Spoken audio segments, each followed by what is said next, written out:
এলাম। তোমাদের স্পর্শক ও বিলম্ব চ্যাপ্টার এখন চলছে। আজকে আমি দীর্ঘ উত্তরধর্মী অঙ্কগুলো নিয়ে আলোচনা করব। এর আগে সংক্ষিপ্ত যে অঙ্কগুলো রয়েছে এগুলো সব একই রকমের অঙ্ক, সেই জন্য আমি ওগুলো একটু পেরিয়ে চলে এলাম। তোমরা ওগুলো নিজেই করতে পারবে, কারণ সব অঙ্কগুলোই প্রায় একই রকমের। তো আজকে দেখো দীর্ঘ উত্তরধর্মী অঙ্কগুলো কিভাবে করতে হবে। তো এখানে আমরা প্রথমে যে একের অঙ্কটা রয়েছে, প্রথমেই প্রমাণ করতে হবে যে এইটা এই বক্রের একটি স্পর্শক। তো এরকম যখন আমাদের প্রথমে প্রমাণ করতে দেয়, তখন আমরা কি করব, এর x1 y1 বিন্দুতে একটা স্পর্শকের সমীকরণ বের করব। সেই স্পর্শকটার সঙ্গে এই স্পর্শকটা তুলনা করব, তুলনা করে x1 y1 এর মানটা আমরা বের করব। সেই মানটা যদি এই বক্রকে সিদ্ধ করে, তার মানে বিন্দুটা যদি বক্রের উপর অবস্থিত হয়, তাহলে আমরা বলবো যে এইটা এই বক্রের একটি স্পর্শক। তাহলে দেখো কিভাবে করতে হবে। প্রথমে আমরা বক্রের x1 y1 বিন্দুতে একটা স্পর্শকের সমীকরণ বের করব। তার জন্য আমাদের স্পর্শকের সমীকরণ যেভাবে আগে করেছি সেইভাবেই করব। x এর সাপেক্ষে অবকলন করছি। তাহলে x এর সাপেক্ষে যদি অবকলন করি, তাহলে এখানে আমরা পাবো, দেখো নিচে a কিউব আছে, ধ্রুবক পদ a কিউব রেখে দিলাম। x কিউবের 3x² হলো, এটাও তাই 1/b কিউব থেকে গেল। y কিউবের হবে 3y² dy dx সমান হচ্ছে 0 হলো।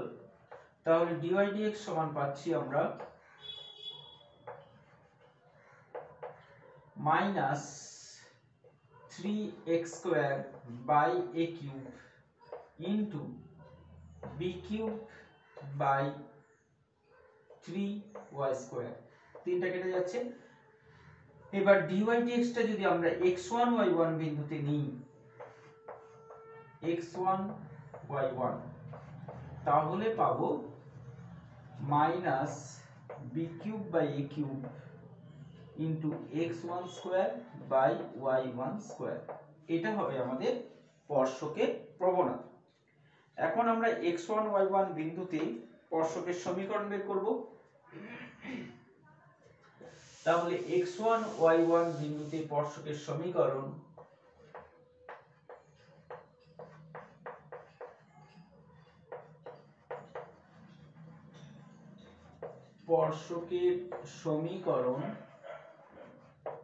x1 y1 বিন্দুতে স্পর্শকের সমীকরণ হবে y y1 সমান প্রবণতা -b cube a cube into x1² y1² into y y1।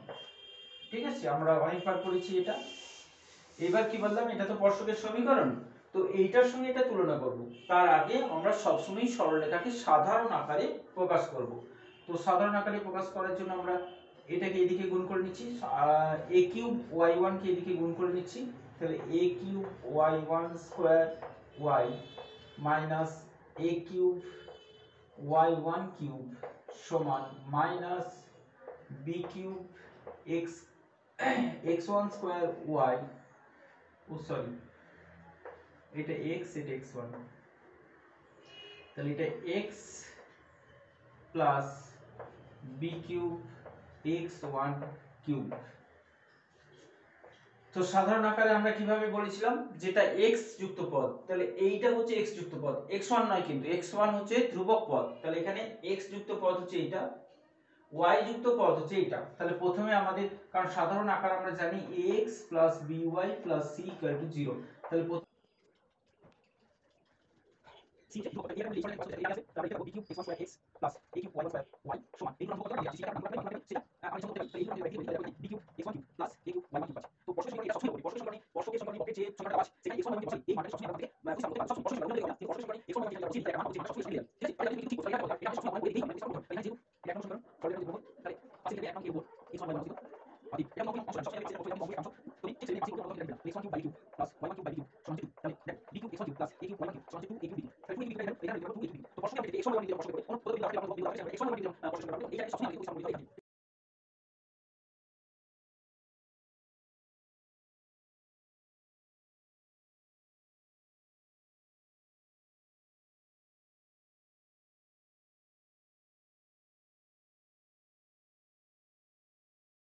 করে পাই, এটা হচ্ছে 3 নম্বর আর এটা হচ্ছে 2 নম্বর। তাহলে আমরা পাচ্ছি দেখো b cube x1 square by b, x এর সহগ, y এর সহগ হচ্ছে a cube y1 square by, এখানে y এর সহগ হচ্ছে a সমান, এখানে ধ্রুবক পদ হচ্ছে এটা 2a cube b cube by, এখানে ধ্রুবক পদ হচ্ছে 2ab। ঠিক আছে, তাহলে এখান থেকে আমরা কি করব বলেছিলাম, x1 y1 এর মানটা বের করব। তাহলে এখানে তো একটা b কেটে যাচ্ছে, এখানে একটা a কেটে যাচ্ছে, এখানে 2 কেটে যাচ্ছে, একটা a একটা b সব কেটে যাচ্ছে, a স্কয়ার b স্কয়ার হচ্ছে। তাহলে আমরা এটা লিখতে পারবো b square x1 square equal to হচ্ছে a square b square, b square কেটে গেল, তাহলে x1 স্কয়ার সমান হচ্ছে a স্কয়ার, তার মানে x1 সমান হচ্ছে a। আর এইটার সঙ্গে এটা নিয়ে আমরা পাচ্ছি a স্কয়ার y1 স্কয়ার সমান হচ্ছে a স্কয়ার b স্কয়ার, তার মানে y1 ইকুয়াল টু হচ্ছে b। এখন আমরা দেখব এই x1 y1 এই বক্রটাকে সিদ্ধ করে কিনা। তাহলে 1 নং সমীকরণে x1 সমান a আর y1 সমান b বসিয়ে পাই। তাহলে পাচ্ছি আমরা x1 cube by a cube plus y1 cube a cube y1 মানে b, তাহলে b cube by b cube. তো এটা সমান পাচ্ছি আমরা 1 প্লাস 1 মানে 2 পাচ্ছি, তাহলে 2 সমান 2 হচ্ছে, তার মানে 2 নম্বর সমীকরণকে 1 নম্বর সমীকরণকে x1 y1 বিন্দু সিদ্ধ করছি। এরপর আমরা লিখতে পারবো অতএব x by a plus y by b equal to x by a plus y by b equal to 2 একটি স্পর্শক। ঠিক আছে, স্পর্শবিন্দু স্থানাঙ্ক তো আমরা পেয়েই গেছি, তাহলে স্পর্শবিন্দু স্থানাঙ্কটা আমরা x1 y1 ধরেছিলাম, অতএব স্পর্শবিন্দুর স্থানাঙ্কটা হবে a, b। স্পর্শবিন্দুর স্থানাঙ্ক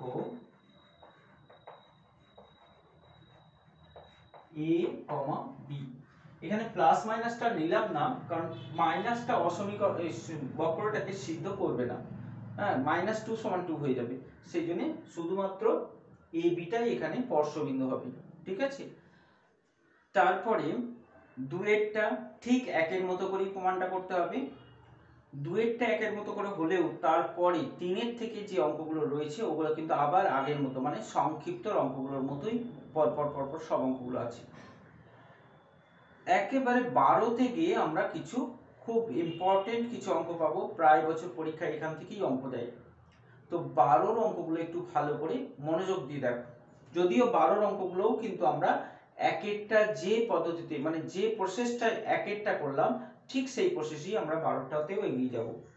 তো 12 যেটা করতে বলেছে, দেখাও যে এই সরলরেখাটা এই বৃত্তকে স্পর্শ করবে যদি, মানে একটা শর্ত প্রমাণ করতে বলেছে। ঠিক আছে, তাহলে আমরা কিন্তু পদ্ধতিটা এখনই এক একটা যেভাবে করলাম সেই পদ্ধতিতেই এগিয়ে যাব।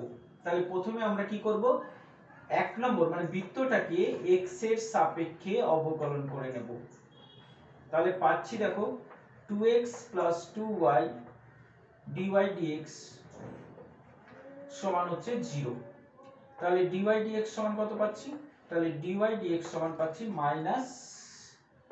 -x/y। তাহলে dy dx একদম এক একটা যেভাবে করলাম, মানে এক্ষুনি যেটা করলাম x1 y1 বিন্দুতে প্রবণতাটা আমরা নেব -x1 y1 হলো। এবার x1 y1 বিন্দুতে স্পর্শকের সমীকরণ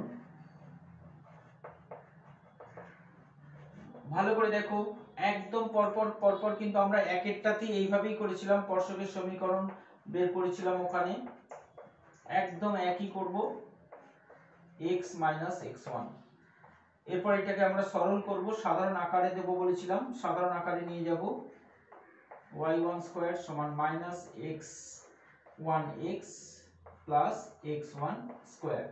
ঠিক আছে, তো সাধারণ আকারে প্রকাশ করে নেব এটাকে।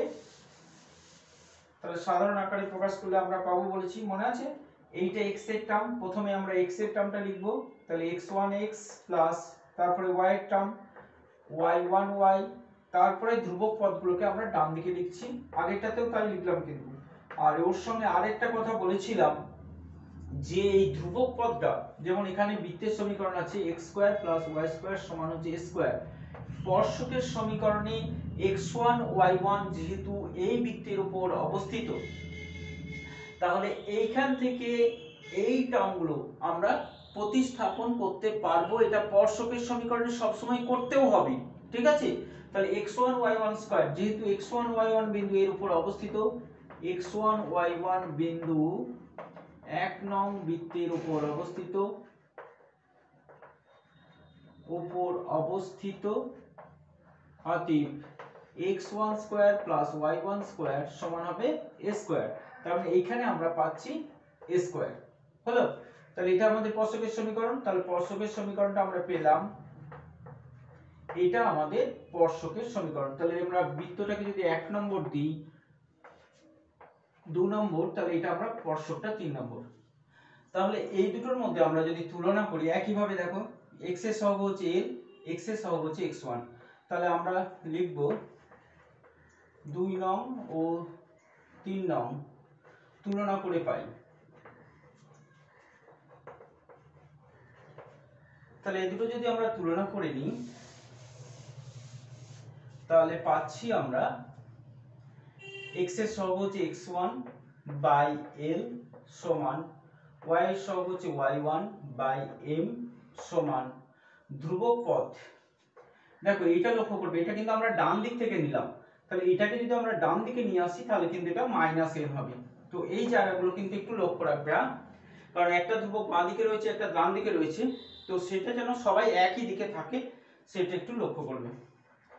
তাহলে আমরা এখান থেকে x1 বাই l সমান a square by minus m, এখান থেকে পাচ্ছি x1 সমান হচ্ছে a square l by minus m, আর y1 বাই m সমান a square by minus m, এখান থেকে পাচ্ছি y1 সমান a square m by minus m।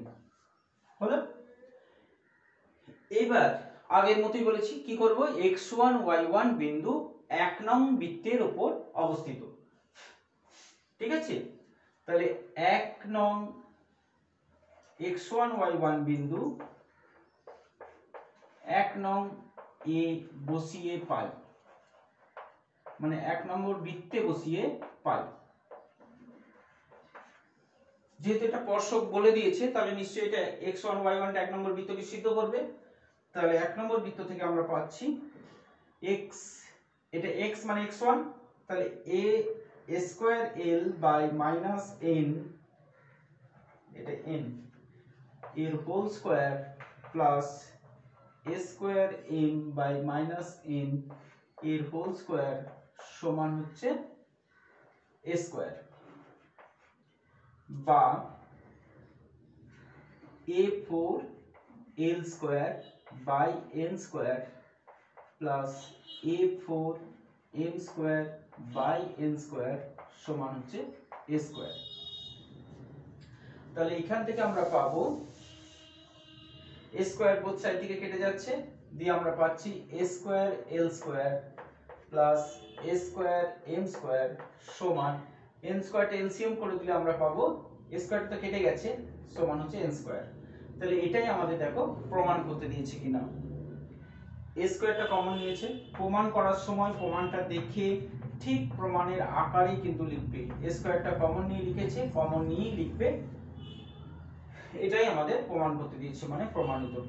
ঠিক একই রকম ভাবে এর পরের অঙ্কগুলো সব এইভাবেই পরপর হয়ে যাবে। হ্যাঁ, 12 2 নম্বরটা শুধু একটু অন্য পদ্ধতি করতে হবে, বাকিগুলো সব একই রকম পদ্ধতিতে হবে। তাহলে 12 বাকি যে অঙ্কগুলো আছে সব এই একই পদ্ধতিতে হবে, শুধুমাত্র 12 2 নম্বরটা ছাড়া। ঠিক আছে?